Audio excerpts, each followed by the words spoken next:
Hey, what's up everyone? BDF44. So I made another video, but unfortunately it was a very short one because I didn't really have the storage on my phone. But I got a little more time on here now, so I guess I'll try to make the video again. Basically, I just got through watching Michael Eric Dyson's interview. It was back in the end of August 2019, and he was on Undisputed with Skip Bayless and Shannon Sharp. And basically, he was just getting on TV to come to the defense of Jay-Z. Of course, this was before the comments that were made in regards to, African Americans not having two parents in their household, and therefore it directly relating to police killing them in the streets. That comment. So this was before that. So I'm taking that into account. But basically, Michael Eric Dyson was more or less coming to Jay-Z's defense, telling the public and the American people to just look at Jay-Z's track record, look at his the words and his works and things that he's done, to kind of give us a little faith in him, or to kind of encourage us to have faith in him, so that he can kind of get a little bit of this fire off from underneath him in regards to all this bad publicity. I felt like Michael Eric Dyson looked like a spokesperson for Jay. It felt like he was paid, to be honest. And I want to get up here, and you got to understand, I've made this video already, so a lot of stuff I just don't want to say again, but you will have to excuse me as I try to funnel through all the points I've already made. But I have a lot of respect for Michael Eric Dyson's character. He's gotten on television and represented us very well over many years. But I think in this case, it looks like he might be just a little compromised, to be completely honest. I know Jay-Z is having a very bad PR nightmare era of his career right now in his life, and I know he has a lot of friends who he's done a lot of favors for a long time, people he's doing business with. Michael Eric Dyson, I hear, is writing a book on Jay-Z, so he has interest in Jay-Z having his name out there and all that, and people being curious about him. So there's a lot going on with that. But I just felt like at the end of the day, the two things that I made, the points that I made in the last video, one was Colin Kaepernick's situation is still unjust. Is an African American man who was basically told that he can't do what he does for a living because the NFL didn't appreciate his behavior in regards to leading the fight for something that is necessary in our community, in our country. And I feel like when you're a trailblazer and you're the type of person who's out there trying to make a way for others, the facets of individuals who try to keep you down or hold you back or silence you are more or less the enemy if you're on the side of the person that's fighting. So I look at the situation, I say Jay-Z's siding with the enemy in a way. He's doing business with the enemy, regardless if he's doing it on a covert level, trying to influence things by getting power, or if he's just trying to make it so that he can kind of get some good rapport with individuals he wants to do business with. Regardless of what the truth is the display and the optics are so bad that it makes people in your own community question whether or not you actually care about us, quite honestly. So that was one point that I wanted to make. As long as Colin Kaepernick doesn't have a job, it's one and the same. If he doesn't have a job, it is injustice. It is something that we need to take a look at. Now, that doesn't mean that we have to not be at the table, so to speak, when things are taking place, or when we're in positions to do so. But at the same time, it's like, well, when you sit down at the table, what are you going to do when you get there? It's not enough to just be there. You have to represent us in a way that keeps our interests in heart, if you're truly about what it is that you say you are. And it doesn't feel like Jay-Z's doing that. To me, it feels like he's getting on television and he's saying what he thinks they want to hear, and he's more or less patronizing them and more or less clowning them in a way, almost trolling them. If I really want to dig deep enough into this situation, if I don't believe Jay-Z believes what he's saying, and I think he's telling them what he wants them to hear, then technically he's playing them.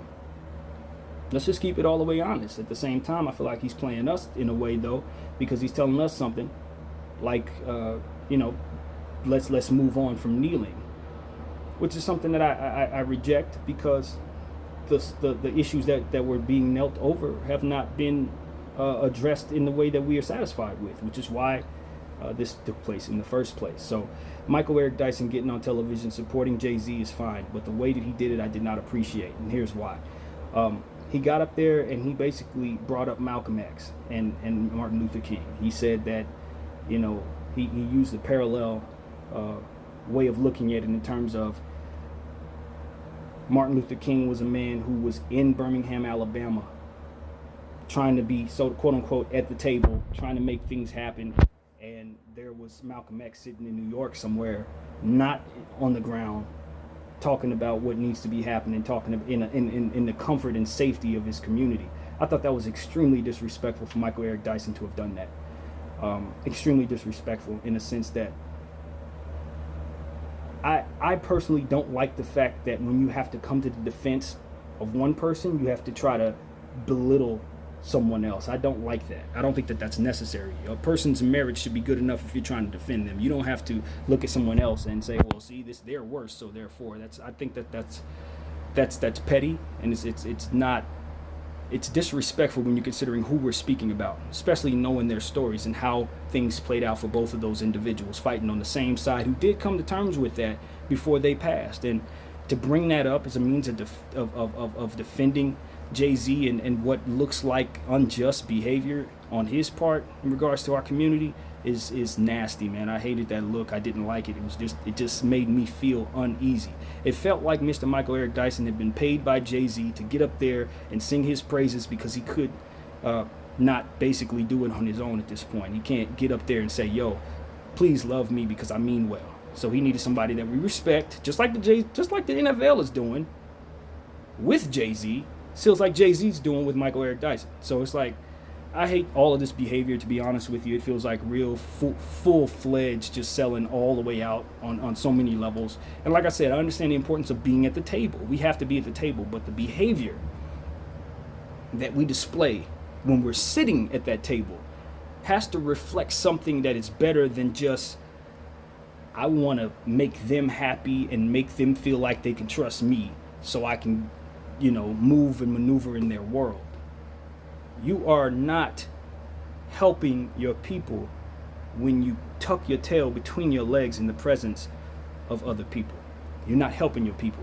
Because one of the things that we're trying to fight against is that position that we've had for so long as individuals who are less than, and people who had to shut up and dribble, or shut up and keep playing football, or what have you. Get up off your knee and run around. Like, we're fighting against the policing of our behavior as African Americans. I think for the longest time since slavery, they've been trying to tell us how to behave, how to speak, how to dress, how to approach them, how to approach others, how to approach one another.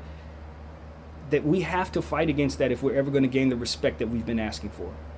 You can't get $1 billion, sit in a room full of white people, and then just basically pander to any and all things them in terms of their views on us. You can't do that. You're supposed to be providing perspective that helps them understand us better so they can form opinions that are more informed in regards to the community. You can't do that by feeding into what it is that they believe, which a lot of those things aren't simply true. Telling people, okay, well, it's a black, the parents are not raising their kids properly, so that's why the cops are out here shooting us. No, the cops are out here shooting us because they have some crazy cops who are trigger happy, and we have some bad training methods, and we have some people at the top who are flat out corrupt and evil and racist. That's what it is. And it trickles down. So we know that. We know how corrupt this is. And if you're going to say one thing, you better be willing to say all of it. And I just don't think that Jay-Z at this point, with the things that he said, is being genuine about how he truly feels. I think he's just telling them what he wants them to hear so that they'll do business with him. And I just hate it. I hate the whole thing. It looks bad. It's just getting worse. And, like I said, I got a lot of respect for the character of Michael Eric Dyson, but I did look at him kind of crazy when I was watching that today. And I really, really hated that he brought up Martin Luther King and Malcolm X as a means of defending Jay-Z in this situation and not vilifying, but more or less dismissing the fight of Colin Kaepernick. Colin Kaepernick does not need to pass the baton, okay? Because he's being wronged. He's not just some guy complaining. He's being wronged. And let's not lose sight of that, okay? When we're sitting up here trying to defend Jay-Z while he's up here, saying what he's saying, making himself look terrible, Let's just be honest about what's really going on. He's trying to position himself to get some things that he wants done. So he's going to say what he needs to say to make sure that people trust him. And he doesn't care if we trust him or not, because he feels we should already trust him. And you're pushing that agenda. And what I'm saying is we don't trust him. And the reason why we don't trust him is because he's getting up there saying the things that he's saying, giving a perspective to people who don't understand us that is not a real, full, broad perspective of who we are. We don't think he knows who we are at this point. We don't think he's in touch with us right now. And we think he's after his bag right now. So for you to get up there and say what you said in regards to defending him, disrespecting our leaders, pinning them against each other years down the road, which is what I took it as, I just thought that was highly disrespectful. Highly, highly disrespectful, and I'm very, very disappointed by that. So I don't know if there's anything else I'd like to say in regards to this situation, other than, again, I've said this in other videos, African Americans, you got to keep your strength, man. If you're going to do business with white supremacy, like, let's just keep it all the way honest. And I know there's going to be a lot of people who aren't going to like what I have to say. You got to keep your strength, man. Don't lie. You ain't got to lie to kick it. Isn't that what Tupac told us? You ain't got to lie to kick it. I can get in a room full of conservative white people and say there are some injustices taking place in my community that I want looked at. I ain't got to sit up here and say, well, my people act crazy, you know. No, it's not the time for that. That's not the time for us to be airing out our dirty laundry and telling people what's wrong with us.